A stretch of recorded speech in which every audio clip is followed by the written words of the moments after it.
আসসালামু আলাইকুম। আমি ফাতেমা খানম লিজা। আসলে গণ অভ্যুত্থানের পর থেকে এখন অবধি রাজপথের একজন সক্রিয় যোদ্ধা, যে এখন অবধি রাজপথেই আছি বা ছিলাম। আজকে কিছু কথা বা চট্টগ্রামে আমার পথ চলা সব কিছু নিয়েই আপনাদের সামনে আসলাম, বা কিছু কথা শেয়ার না করলেই নয়।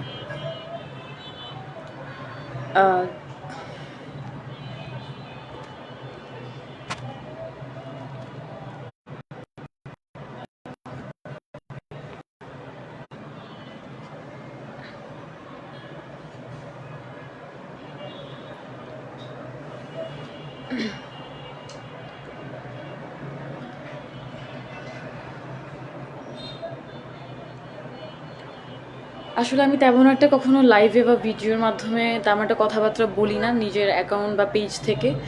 আজকে এক প্রকার বাধ্য হয়ে আসলাম যে আমার দীর্ঘদিনের একটা পথ চলা ছিল, প্রায় এক বছর ডান। এই বৈষম্য বিরোধী ছাত্র আন্দোলনের প্রথমে সমন্বয়ক হিসেবে আসা, এরপর বৈষম্য বিরোধী ছাত্র আন্দোলনে যে কমিটিগুলো দেওয়া হয় সেই কমিটিতে চট্টগ্রাম মহানগরের মুখপাত্র হিসেবে দায়িত্বপ্রাপ্ত ছিলাম। আমি আসলে সবসময় নিজের জায়গা থেকে চেষ্টা করেছিলাম, সর্বদা চেষ্টা করেছিলাম নিজের যে দায়িত্বগুলো পালন করার। আপনারা দেখেছেন যে আমাকে নিয়ে আসলে অনেক ধরনের রিউমার, অনেক ব্যক্তিগত অ্যাটাক, আরও অনেক কিছু হয়েছে, তবে আমাকে কোনো কিছুই দমাতে পারেনি। তবে আজকের দিনে এসে আমি একটি সিদ্ধান্ত নিতে বাধ্য হচ্ছি। সেটি হচ্ছে হয়তো বা আপনারা আজকের পর থেকে আমি ফাতেমা খানম লিজাকে হয়তো বা এই সেক্টর আর কখনোই দেখবেন না। এর কিছু কারণ আছে। সেই কারণগুলোর আগে আমি আসলে আজকে কিছু কথা বলতে চাই যে চট্টগ্রামের রাজনীতির আজকে এই অবস্থা কেন, চট্টগ্রামের বিপ্লবীদের আজকে এই অবস্থা কেন, চট্টগ্রামে আজকে এতটা হযবরল চলছে কেন, চট্টগ্রামে আজকের দিনে এসে কেন একে অপরের পিছিয়ে পড়ে আছে। চট্টগ্রামের আজকে এই সব কিছুর পিছনে আমাদেরই কিছু ভাই ব্রাদার দায়ী, আমাদেরই কিছু সংখ্যক হাতে গোনা কিছু ভাই ব্রাদার যারা এই সব কিছুর জন্য দায়ী, যারা একটা সময় এই ছোট ভাই ব্রাদারদেরকে দিয়ে, জুনিয়রদেরকে দিয়ে একে অপরের প্রতি উস্কাইতো। আজকের দিনে এসে তার ফল সবার ভোগ করা লাগতেছে। মাঝখান দিয়ে আমরা যারা মেয়েরা আছি, আমরা মেয়েরা মাঝখান দিয়ে বলিদান হচ্ছি। মাঝখানে ছাত্রলীগ বা আমাদের যে নব্য ফ্যাসিজমে যে সৃষ্টি হয়েছে তারা আমাদেরকে বিভিন্নভাবে তারা হ্যারাসমেন্ট করছে। বিশেষ করে ছাত্রলীগের বিভিন্ন পেজ থেকে চিটগংয়ের এমন কোনো মেয়ে নাই যাকে নিয়ে কোনো হ্যারাসমেন্ট করা হচ্ছে না। হ্যাঁ, রিসেন্টলি কয়েকটি ইস্যু এসেছে, একটি ইস্যু যে চাঁদাবাজির যে একটা এলিগেশন এসেছে। আমার কথা হচ্ছে, যদি চাঁদাবাজি করে থাকে তার যথাযথ প্রমাণ নিয়ে আইনি ব্যবস্থা নেওয়া হোক। তাই বলে সেই মেয়েটাকে নিয়ে যখন ছাত্রলীগের বিভিন্ন পেজ থেকে যখন তাকে বিভিন্নভাবে হ্যারাসমেন্ট করা হয়, এইসব একজন মেয়ে হিসেবে, একজন নারী হিসেবে আমি এগুলো কখনোই আমরা টলারেট করতে পারি না। বা আমাদের মানুষ যখন এইসব উস্কায়, আমাদের মানুষ যখন এই বিষয়গুলো উস্কায়া দেয়, আসলে এই বিষয়গুলো সহ্য করার মতো না, বা এই বিষয়গুলো খুবই দৃষ্টিকটু। যাকে তবে আচ্ছা, একটা কথা শেয়ার করি যে আমরা আসলে কোন জায়গায় থেকে আজকে আমি আসলে কোন জায়গায় থেকে আজকে এখানে আসার সাহস দেখাইছি। আমি আমার নিজের বাড়ি, আমার জেলা বান্দরবান, আমার নিজের বাড়ি, আমি আমার নিজের বাড়ি থেকে পড়াশোনা করতে পারিনি। আমি পঞ্চম শ্রেণী থেকে শুরু করে শহরে শহরে পড়াশোনার জন্য আমার মা বাবা, আমার পরিবার আমাদেরকে একটি স্বপ্ন দেখে, আমাদেরকে নিয়ে স্বপ্ন দেখছে যে না, আমাদেরকে মানুষের মতো মানুষ করবে। সব কিছু দেখা তারা আমাদেরকে নিয়ে শহরে আসছে, পড়াশোনা করাবে, হয়তো বা বিসিএস দিব, বা আমাদের যে স্বপ্ন সেদিকে যাবো, চাকরি বাকরি করব, এই ধরনের একটা ড্রিম দেখাই, এই স্বপ্ন দেখাই কিন্তু আমরা এই শহরে আসছিলাম। কিন্তু এই যখন জুলাই গণ অভ্যুত্থান ঘটে, যখন জুলাই আন্দোলন হয়, জুলাই গণ অভ্যুত্থান যখন ঘটে, তখন কিন্তু আমরা কেউই কিন্তু বাসায় বসে থাকতে পারি না। আমি সেই 10 জুলাই থেকে কোটা আন্দোলন থেকে শুরু করে সেই জুলাইয়ের একদম শেষ দিন অবধি 5ই আগস্ট অবধি যেভাবে সক্রিয় ছিলাম, চিটাগংয়ে এমন কোনো টর্চার নাই যে আমার উপর হয় নাই, এমন কোনো টর্চার নাই যে আমার উপর হয় নাই। সে আন্দোলনে পুলিশের হাতে মাইর খাওয়া, অ্যারেস্ট হওয়া, ছাত্রলীগের হ্যারাসমেন্ট, কিডন্যাপের মুখোমুখি, ফ্যামিলি থেকে দূরে সরে থাকা, বাবা বাসায় থাকতে পারতো না, এমন কিছু টর্চার নাই যে আমি হই নাই। তবে আজকে এসে এই যে আজকে এসে যে এই বিষয়গুলো আপনাদের সামনে কেন তুলে ধরছি, কারণ আজকে যেহেতু আমি যেহেতু আজকে সিদ্ধান্ত নিয়েই ফেলেছি যে না, আমাকে এই জায়গা থেকে সরতে হবে, আমাকে এই জায়গায় আমি থাকতে পারবো না, তাহলে অ্যাটলিস্ট আমার মা বাবা হয়তো আর বাঁচবে না। দেখেন, আমরা মেয়েরা যখন রাজনীতিতে আসি, আমরা মেয়েরা যখন পলিটিক্সে আসি, তখন আমাদের মা বাবা, আমরা মেয়েরা আমাদের একটা পরিবার সামলায় আমাদের আসতে হয়। যারা ম্যারিড ওদের বিষয়টা বাদই দিলাম, বাট আমরা যারা, আমাদের মাকে বুঝাইতে হয়, বাবাকে বুঝাইতে হয়, আমাদের 14 গোষ্ঠীকে বুঝাইয়া পরে আমাদের এই রাজনীতির মাঠে আমাদের আসতে হয়। এই রাজনীতি মাঠে আসার পরে আমরা আজকের দিনে এসে বাংলাদেশের ম্যাক্সিমাম জুলাই আন্দোলনের সম্মুখসারী নারীরা সব থেকে বেশি হ্যারাসমেন্ট হয়েছে ছাত্রলীগের দ্বারা। কিন্তু আজকে যখন দেখছি যে না, চট্টগ্রামের মধ্যেই আমাদেরই মানুষ যারা জুলাই আন্দোলনে একসাথে আন্দোলন করেছি, তারাই আমাদের নারীদেরকে নিয়ে বিভিন্ন ধরনের ন্যারেটিভ তৈরি এস্টাবলিশ করতেছে, তারাই নারীদেরকে ধ্বংস করার চেষ্টা করতেছে। আসলে এগুলো নেওয়া যায় না। দেখেন, পলিটিক্সে এসে, এই পলিটিক্যাল সাইডে এসে, এই রাজনীতিতে এসে এমন কিছু নাই যে হারাই নাই।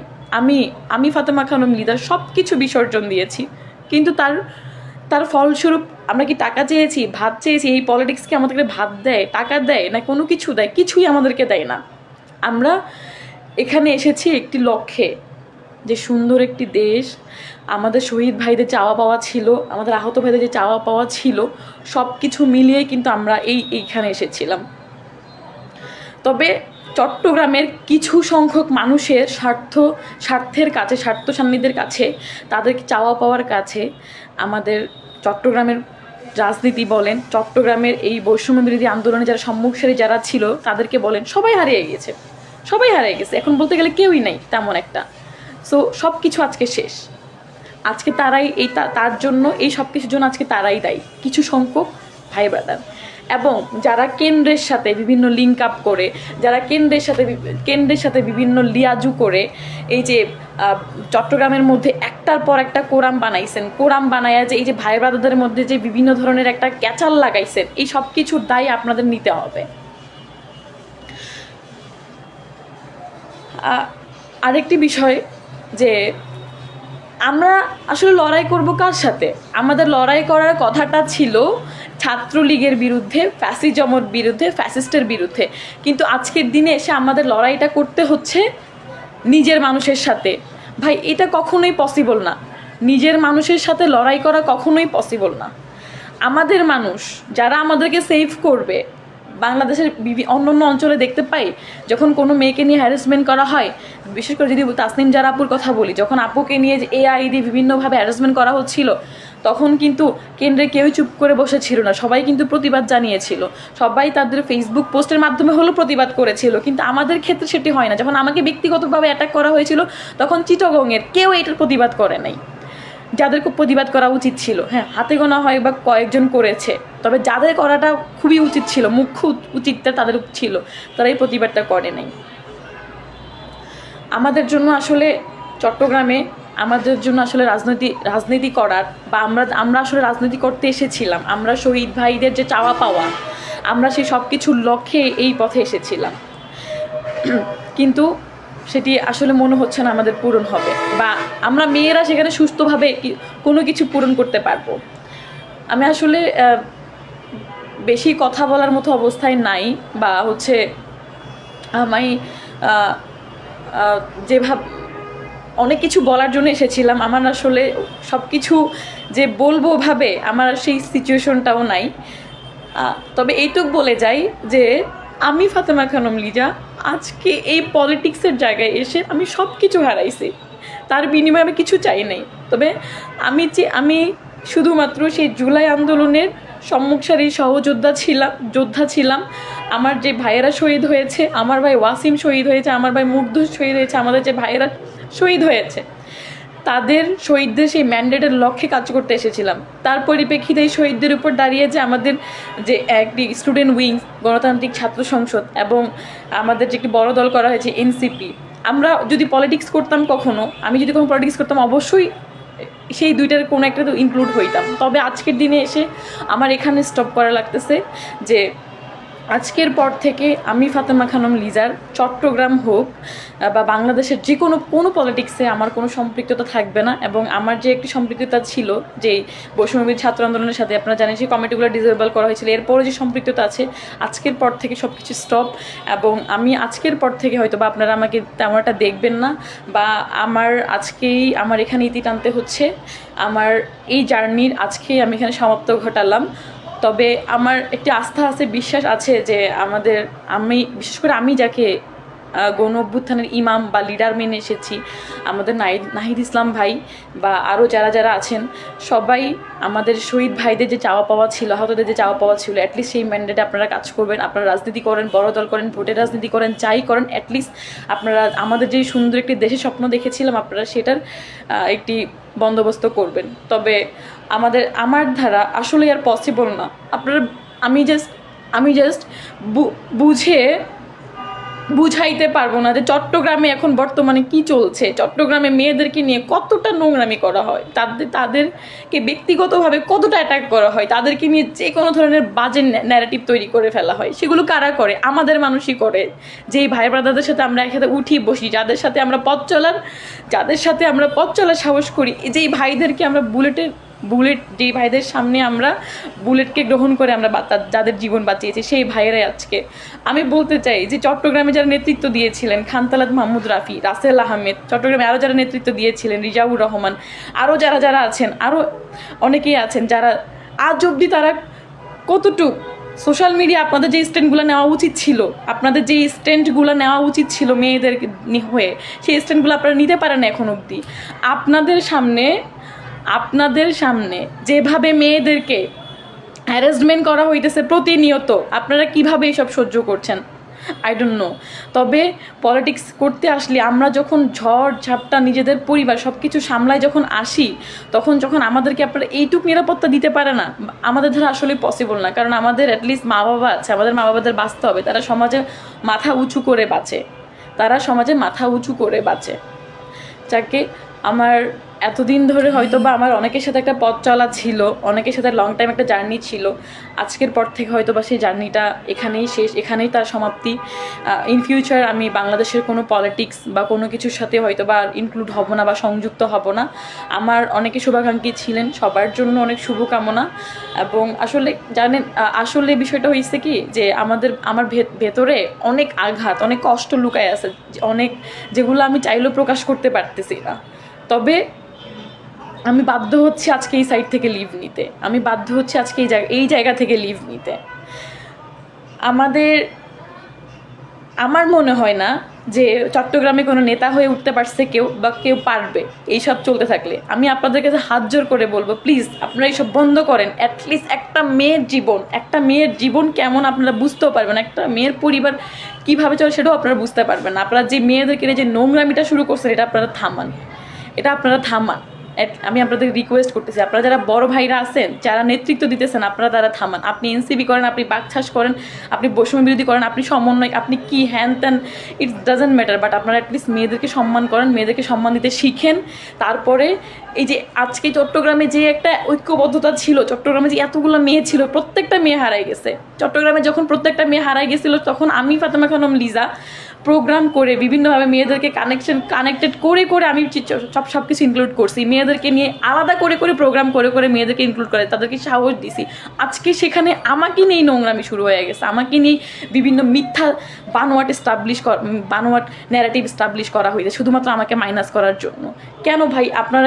আমরা এখানে নেতৃত্ব দিতে আসছি জুলাইয়ের ম্যান্ডেটের উপর দাঁড়ায়। আমরা এখানে পাজলামি করতে আসি নাই।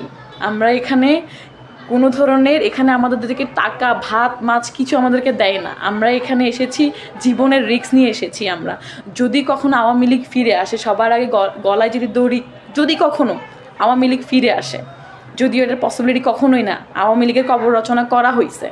যদি কোনোভাবে নব্য কোনো ফ্যাসিস্টের তৈরি হয় তখন কিন্তু আমাদের গলায় সর্বপ্রথম ফাঁসির দড়িটা পরানো হবে বা আমাদেরকে কিন্তু আয়না ঘরে ঢুকানো হবে। তো আমরা আসলে খুব সাহস, তীব্র আকাঙ্ক্ষা নিয়ে এই জায়গাটা এসেছিলাম, তবে আজকের পরের থেকে আসলে এটা পসিবল না আর। সো আমার সাথে দীর্ঘদিন অনেকেই ছিলেন, আমার অনেক শুভাকাঙ্ক্ষী ছিলেন, আমাকে অনেক সাপোর্ট করেছেন, সবার কাছে আমি চিরকৃতজ্ঞ থাকব। এবং আমার এই সাইডে, পলিটিক্যাল সাইডের আমার এই লাইফের জার্নি আজকে এখানে স্টপ। আজকের পর থেকে এখানেই আমার জার্নি শেষ হলো। সবার প্রতি শুভকামনা থাকবে। এবং যে বীর চট্টলা, আমরা যে গর্ব করে বলতাম যে বীর চট্টলা, আপনাদের প্রতি অনুরোধ থাকবে সেই বীর চট্টলা সম্মানটুকু আপনারা রাখেন। সেই সূর্য সেনের চট্টলা, যে এই জিয়াউর রহমানের যে চট্টলা, যেখান থেকে তার ইতিহাস রচিত হয় বীর চট্টলা আমরা বলি, তার সম্মানটুকু আপনারা রাখেন। এবং আমি ক্ষমা চেয়ে নিচ্ছি আমার সেই মেয়ে সহযোদ্ধাদের কাছে, যারা আমাকে দেখে ইন্সপায়ার্ড হইতো, যারা আমাকে দেখে এই পথে সাহস দেখিয়েছে তাদেরকে, যে আমি হয়তো তাদের জন্য কিছু করতে পারিনি, আজকে তারাও হ্যারাসমেন্টের শিকার। সবাই ভালো থাকবেন এবং দোয়া করবেন, সবার জন্য শুভকামনা থাকবে। এবং আবারও বলছি, বাংলাদেশের আজকের দিনের পর থেকে বাংলাদেশের কোনো পলিটিক্যাল কোনো সাইডে আমার আর কোনো সম্পৃক্ততা নাই বা থাকবে না, কখনো হবেও না।